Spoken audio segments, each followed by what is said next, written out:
Hello everyone, Shrimati मोहरी देवी Tapadia girls college के YouTube channel में आपका फिर से स्वागत है। हम आज के वीडियो में पढ़ेंगे monoclonal antibodies and hybridoma technology. अब बेसिकली यहाँ पे इस चैप्टर में हमें ये देखना है कि एंटीबॉडीज़ जो होते हैं, एक तरह से आर्टिफिशियल एंटीबॉडीज़, किस प्रकार से हम पर्टिकुलर स्पेसिफिक एंटीजन के लिए हम स्पेसिफिक एंटीबॉडी जो आर्टिफिशियली यहाँ बनाते हैं उसके बारे में हमें पढ़ना है। ये हाइब्रिडोमा जो है ये शो करता है एक हाइब्रिड एंटीबॉडी के बारे में। ये जो टर्म है हाइब्रिडोमा, ये बेसिकली एक hybrid antibody.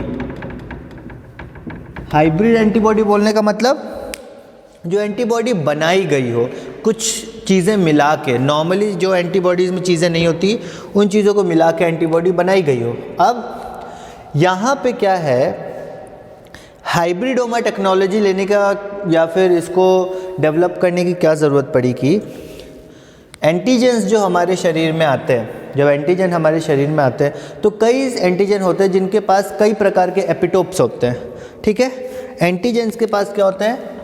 Epitopes. Antigens have epitopes. What are epitopes?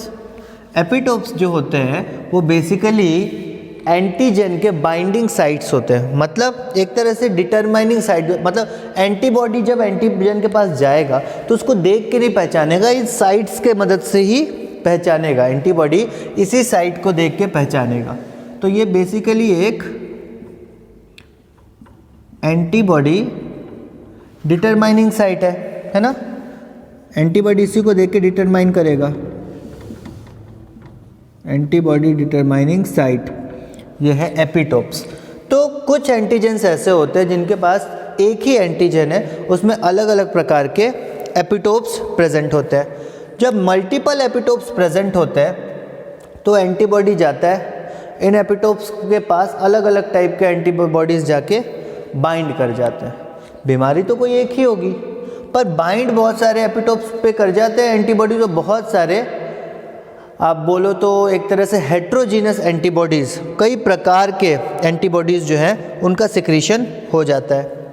इनके पास, इनके से क्या होता है, हेट्रोजीनस एंटीबॉडीज़ का सिक्रीशन हो जाता है, जबकि इनकी ज़रूरत नहीं है हमें। हेट्रोजीनस एंटीबॉडीज़ की क्या ज़रूरत है अभी, कि सिंगल टाइप की एंटीबॉडी की ज़रूरत पड़ती है।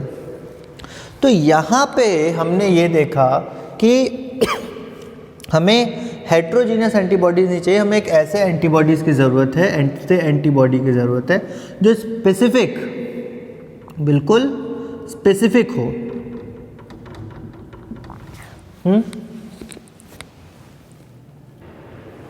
और ये जो एंटीबॉडीज़ होते हैं, जो हेट्रोजीनस एंटीबॉडीज़ होते हैं, बेसिकली इनको अपन यहाँ पे पॉलीक्लोनल एंटीबॉडी भी बोलते हैं। पॉलीक्लोनल एंटीबॉडी मतलब कई जगह क्लोन करने वाली, कई जगह बाइंड करने वाली, पॉलीक्लोनल एंटीबॉडी।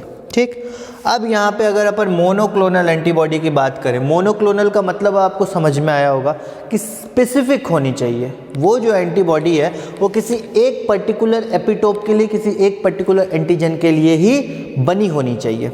इस कारण से इसको अपन मोनोक्लोनल बोलते हैं, सिंगल। ठीक है, अब यहाँ पे अगर हम मोनोक्लोनल एंटीबॉडीज़ के प्रोडक्शन के मेथड्स देखें या फिर स्टेप्स देखें कुछ, तो उसके सबसे पहले तो ये होता क्या है, हाइब्रिड एंटीबॉडी होती है। हाइब्रिड क्यों होती है? माइलिनोमास होते हैं या माइलोमास। माइलोमास क्या होते हैं? बेसिकली कैंसर सेल्स होते हैं। यहाँ पे किसको बोला जाता है? यहाँ पे कैंसर सेल्स को बोला जाता है। अब कैंसर सेल्स जो है या कैंसर के जो प्लाज्मा सेल्स होते हैं उसको माइलोमास बोला जाता है। तो हम क्या करते हैं, जो माइलोमास होता है उसका एक स्पेसिफिक कैरेक्टर होता है, एक कैरेक्टर होता है कि ये हमेशा डिवाइड करते रहते हैं, रुकते ही नहीं है, स्टॉप ही नहीं करते, हमेशा ये डिवाइड करते रहते हैं। तो इसको हम बेसिकली जब एंटीबॉडी से मिलाते हैं तब हमारे पास जो बनता है वो होता है हाइब्रिडोमा।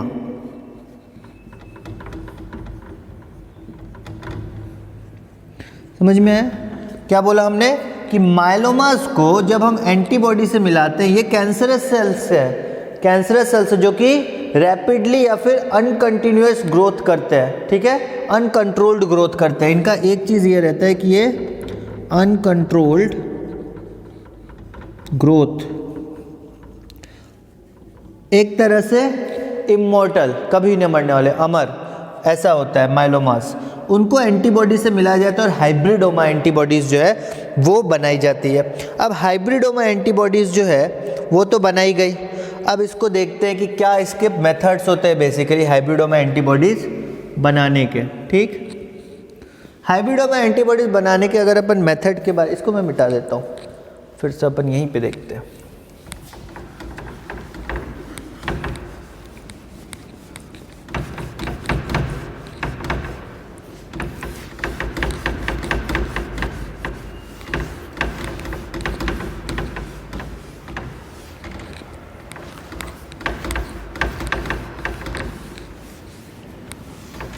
मेथड्स की अगर अपन बात करें,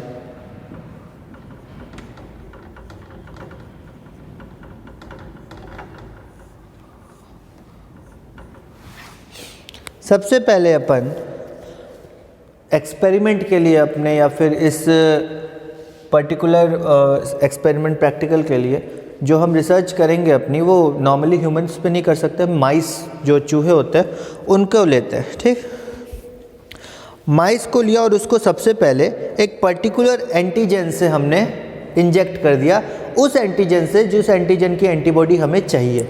ठीक है, तो माइस को लोगे और उसको उस एंटीजन से इन्फेक्ट करोगे जिसकी एंटीबॉडी आपको चाहिए।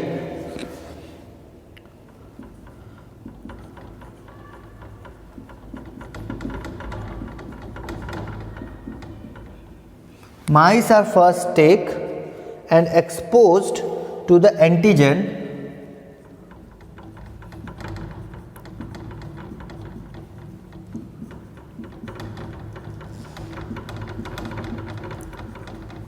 उस एंटीजन से एक्सपोज कराते हैं जिसका एंटीबॉडी हमें चाहिए।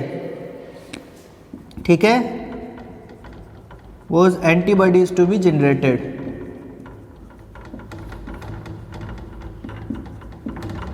जिसकी एंटीबॉडी जनरेट करनी है उसी एंटीजन को हम माउस में डालेंगे। ठीक है, माउस अब इन्फेक्ट हो चुका है, एंटीजन उसके अंदर आ चुका है। उसके बाद ये जो माउस है उसका स्प्लीन, वहीं पे एंटीबॉडीज जो है वो बन रहे होंगे, तो उसको स्प्लीन को एक्सट्रैक्ट कर लेंगे अपन।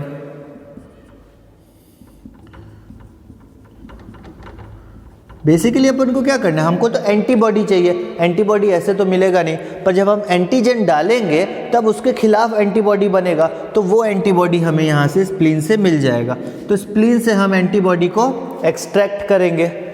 एक्सट्रैक्ट करने के बाद जब एंटीबॉडी हमें मिल गया तो स्प्लीनोसाइट्स जो है वो स्प्लीन से निकाल लिया जाएगा। जो स्प्लेनोसाइट्स है वो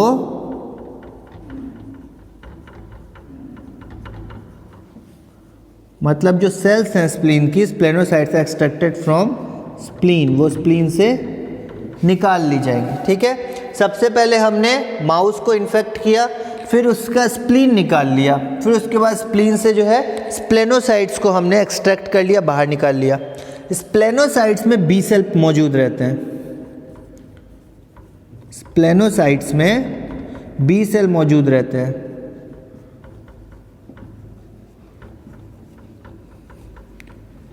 आपको पता हो, इम्यूनोलॉजी आपने पढ़ी होगी और पढ़ी भी थी, हम लोगों ने साथ ही साथ इम्यूनोलॉजी पढ़ा है। तो इम्यूनोलॉजी में आपने पता देखा होगा कि बी सेल ही जो है वो एंटीबॉडी का प्रोडक्शन करते हैं। तो बी सेल यहाँ पे हमें मिल गए, स्प्लेनोसाइट्स को हमने एक्सट्रैक्ट किया, वहाँ से हमें बी सेल मिल गए।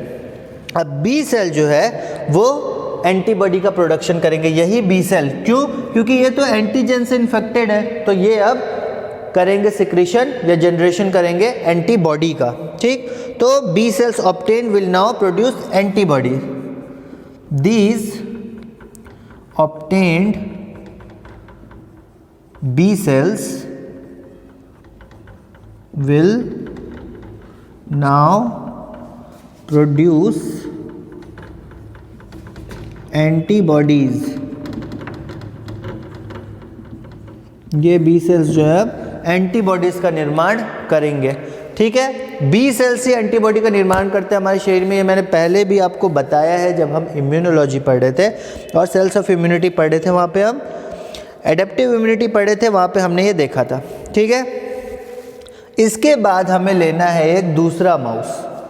दूसरा माउस कौन सा लेना है? एक माउस पे तो हमने ये सारी चीज़ें कर ली भाई, इस बेचारे को हमने इन्फेक्ट कर दिया अपने काम के लिए। अब दूसरे माउस को लेंगे। ठीक, एक माउस का काम ख़त्म। यहाँ पे अपन देखें और यहाँ पे अपन बोले टेक अनदर माउस। पर इस माउस में कंडीशन होनी चाहिए कि ये ऑलरेडी कैंसर से इन्फेक्टेड होना चाहिए। ये माउस जो है कैंसर से इन्फेक्टेड होना चाहिए। ठीक है, mouse suffering from cancer. Mouse जो है वो कैसा होना चाहिए? Suffering from cancer. कैंसर से ऑलरेडी पीड़ित होना चाहिए जो भी माउस हम लेंगे वो। नेक्स्ट, उसके बाद ये वाला नहीं, ये नेक्स्ट वाला माउस जो है ना, ये माउस 1 है और ये माउस 2 है। माउस 2 जो है वो कैंसर से ऑलरेडी ग्रस्त होना चाहिए, कैंसर उसको होना चाहिए। उसके बाद अगर अपन देखें तो जब इसके पास कैंसर रहेगा तो इसके अंदर जो कैंसर सेल रहेंगे वो प्लाज्मा सेल्स रहेंगे, कैंसरियस प्लाज्मा सेल, उसको हम एक्सट्रैक्ट करेंगे। ठीक है,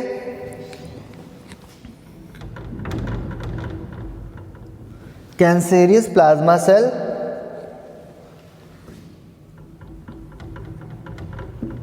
प्लाज्मा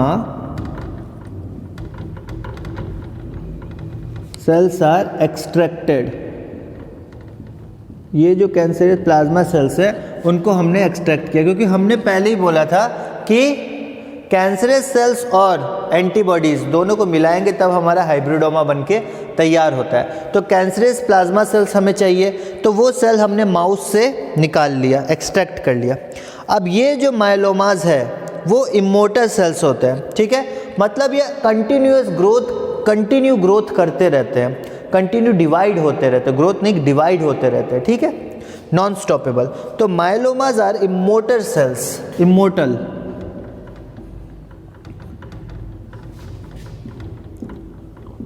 अमर, कभी न मरने वाले, इमोर्टल सेल्स। इमोर्टल का मतलब होता है कभी ना मरने वाले, immortal cells. Okay, and have the property of immortal growth, and have the property of immortal growth. Basically यहाँ पे ग्रोथ से मतलब है डिवीजन। जो सेल्स जो है यहाँ पे वो डिवाइड होते रहते हैं, कंटिन्यूसली डिवाइड होते हैं, नॉन स्टॉपेबल। ठीक है, इसी कारण से बेसिकली कैंसर ट्रीट नहीं कर पाते, क्योंकि ये सेल डिवीजन का जो हमारा सिस्टम मशीनरी है उसको ये हाईजैक कर लेते हैं, और इसी कारण से इसके खिलाफ जो टी सेल्स, बी सेल्स है वो एंटीबॉडीज़ नहीं बना पाता है। बी सेल एंटीबॉडीज़ नहीं बना पाता, इसका एक कारण ये भी है क्योंकि टी सेल जो है बी सेल को जाके इन्फॉर्मेशन देता है, तब बी सेल एंटीबॉडी बनाता है। यहाँ पे टी सेल को ही हाईजैक कर लेते हो तो वो इन्फॉर्मेशन बी सेल तक पहुँच नहीं पाती, इसलिए एंटीबॉडी कोई बन ही नहीं पाता। इस कारण से जो कैंसर है वो एक समय के बाद अनक्यूरेबल हो जाता है, वो क्योर नहीं हो सकता। ठीक है, उसके बाद both B cell, B cell का है ये वाला B cell, both B cell and myeloma, B cell और माइलोमा ये दोनों जो है उन दोनों को फ्यूज किया जाता है, are fused in vitro. Laboratory conditions में बी सेल और माइलोमास को फ्यूज किया जाता है, मिला दिया जाता है। ठीक है, और जब माइलोमा और बी सेल मिल गए तो उनको अपन क्या बोल रहे हैं यहाँ पे? हाइब्रिडोमा। ठीक है, the fuse cell are termed as hybridomas. जो फ्यूज्ड सेल है उसको अपन क्या बोलेंगे? हाइब्रिडोमास। मतलब बी सेल प्लस माइलोमास बराबर हाइब्रिडोमास। ठीक है, तो हाइब्रिडोमास का यहाँ पे निर्माण हमने कर लिया। ठीक, उसके बाद अगर अपन देखें कि यहाँ पे इन दोनों को फ्यूज़ करने के लिए बेसिकली हम PEG पॉलीइथाइलिन ग्लाइकोल का यूज़ करते हैं। उसके अलावा हम दोनों को फ्यूज़ करने के लिए पॉलीइथाइलिन ग्लाइकोल का यूज़ करते हैं। उसके अलावा 37 डिग्री टेम्परेचर पे ये सारा वर्क करते हैं। मैग्नीशियम और कैल्शियम आयंस का भी इस्तेमाल यहाँ पे होता है फ्यूज़ करने के लिए। अगर इनकी फ्यूज़ करने की बात आए तो ये किस किस के द्वारा होता है? सबसे पहले PEG पॉलीइथाइलिन ग्लाइकोल PEG, उसके अलावा मैग्नीशियम आयंस और कैल्शियम आयंस का इस्तेमाल होता है। और ये सारा वर्क कब कितने टेम्परेचर पे होता है? 37 डिग्री सेल्सियस पे। ठीक, तो ये सारी चीज़ें हैं जो कि एक बेसिक इंट्रोडक्शन है मोनोक्लोनल एंटीबॉडी और हाइब्रिडोमा टेक्नोलॉजी का। इसके आगे हम और थोड़ा सा डिटेल में पढ़ेंगे इस चैप्टर को कि किस प्रकार से टेक्नोलॉजी प्रॉपरली वर्क करती है और कैसे हमें इसके फ़ायदा है। बेसिकली एक रिवॉल्यूशनरी टेक्निक है जो कि जब आई थी तो इसको इंट्रोड्यूस करवाने के लिए नोबेल प्राइज़ दिया गया था इन्वेंटर को 1984 में। तो इसलिए ये बहुत ज़्यादा देखा जाए तो इम्यूनोलॉजी में या हमारे साइंस बायोटेक्नोलॉजी में काफ़ी ज़्यादा एडवांस टेक्निक और एक रिवॉल्यूशनरी टेक्निक है हाइब्रिडोमा टेक्नोलॉजी, जहाँ पे हम चाह के खुद से एक ऐसे एंटीबॉडी का निर्माण कर सकते हैं जो कि हमारे शरीर को एक पर्टिकुलर एंटीजन से पूरे जीवन भर के लिए निजात दिलवा सकता है, छुटकारा दिलवा सकता है। तो इसलिए हाइब्रिडोमा टेक्नोलॉजी बहुत ज़रूरी है, जिसके साथ साथ ये मोनोक्लोनल भी है, मतलब बहुत स्पेसिफिक है। तो इसको हम आगे कंटिन्यू करेंगे नेक्स्ट वीडियो में। आज का वीडियो आई होप आपको समझ में आया होगा। तो अगर ये वीडियो पसंद आया हो इसको लाइक कीजिए, शेयर कीजिए, हमारे चैनल को सब्सक्राइब कीजिए। मिलते हैं नेक्स्ट वीडियो में नए टॉपिक के साथ। Thank you very much.